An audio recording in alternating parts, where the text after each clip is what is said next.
Hello there, Ray here, and today I will be showing you my ultra-fast sand generator design. This design here is capable of producing up to 207,000 items per hour, and you can see that it's able to duplicate all the concrete powders, every single different color, as well as duplicate the normal sand, and red sand, and even gravel as well. This design is a modified version of my previous sand generators, so if you haven't seen those videos, you can check them out because in this video I'll just explain the changes that I made to this one.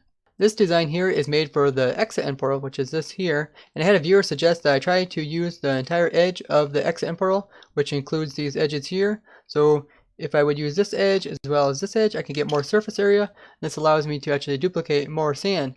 So I did that here. I did that by actually having these alternate. So this side as well as this side are connected together, and then they will push the sand inwards and duplicate it. And then when they are retracting, then this side and this side will come in and push their sand in. This way both these sands can come in into this area here and duplicate on either side without colliding with each other. Now I went one step farther and I even duplicate from the center. So the actual sand design is actually only 3 meters wide, since we got a piston here, and then we got a block, a piston, and then we also got the slime block. So it's only 3 meters. And this way allowed me to actually put an extra sand generator, which is actually 3 more sand generators in the center here, and they're duplicating from here, and they're duplicating into this side here, and this one's duplicating onto this side here. So this way I can actually duplicate up to 23 different sand at one time. So since I started duplicating from the center as well, this means that I didn't have enough room to actually set a boat in here, because a boat takes up more than 1 meter, so the boat would be hanging over the edge, and this way it would prevent the sand from actually entering the portal altogether. So I had to try something different, and to do this I went around and tested some different stuff. I tested shulker boxes, which uses a trick that I showed previously, where if you go in survivals and you stand inside of another portal, you open up a shulker box, it will stay open, glitch open. Now if you happen to want to keep the shulker box open as long as you're loaded the area, then you can just open up a crafting table and click in there. Then this way the shulker box will stay open even if you walk away. Now the shulker box is currently 1.5 meters tall, and this way it would be sitting, the block would be sitting underneath and be high enough so that it would actually allow the blocks to prevent from actually going clear through the portal block here.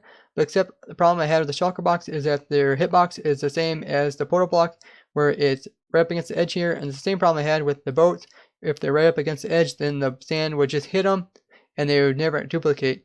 So then I tested some other stuff, and actually easily enough cobble walls actually work as long as they're not connected to any blocks beside them. So right here I got some cobble walls, and these cobble walls hitbox are slightly smaller than a full block, so this way the sand can actually come into this area. But since cobble walls are 1 meter tall plus a half a meter, the half meter is actually sticking up inside of this portal block here, so that way when the sand comes through, it will hit on that half meter part, and then it will duplicate by putting one piece of sand here and the other piece goes into the portal block. So this way I can actually minimize the use of entities altogether, which really helps out with this one. As well allows me to duplicate from the center. So with this new design, I also added in a startup device, because before with the lever flicking it was kind of difficult to get it correctly. So here it's just a pulse generator, which allows, I think it's a 5-game tick pulse to generate so that you get it correctly. And it's just a piston with a redstone block and a 1-tick repeater. And we got a lever pointing into that piston, and underneath here we got a redstone torch and another redstone torch. And then when you flick this lever, it will turn this torch on and then off. So just like that, it turns it on and off.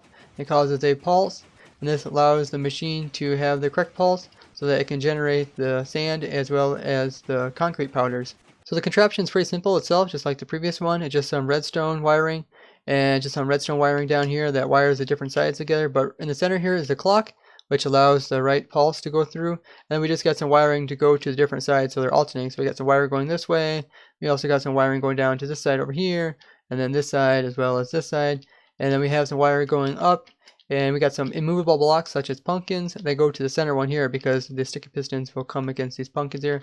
And we got the same thing going to the center one, so we got a sand duplicator in the center as well. But there's not really that much to it, as you can see here. So this is made for the exit end portal, which is here in the end dimension, and then you would just have it built up, and this is what it would probably look like if you built it up correctly.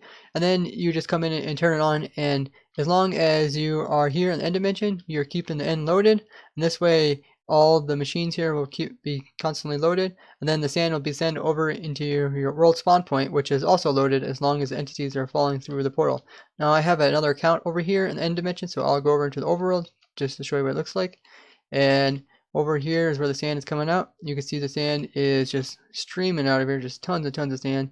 And the sand is then getting put into this chest here, which are all full, and then the rest is just getting removed by lava. But you can see with 207,000 items per hour, you're going to get a massive amount of sand as well as concrete powders.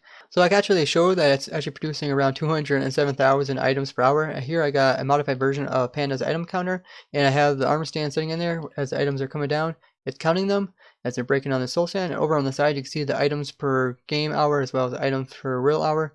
And you can see that it's around 207,000 items per hour. If you would like to know more about the sand generators as well as other stuff related to the sand generators, check out the links in the description. I also will provide the world download there in the description as well. So there you have it, guys, an ultra fast sand generator capable of producing up to 207 items per hour. So if you found this interesting, show me the like. If you'd like to see more creative ideas like this, subscribe and don't forget to comment.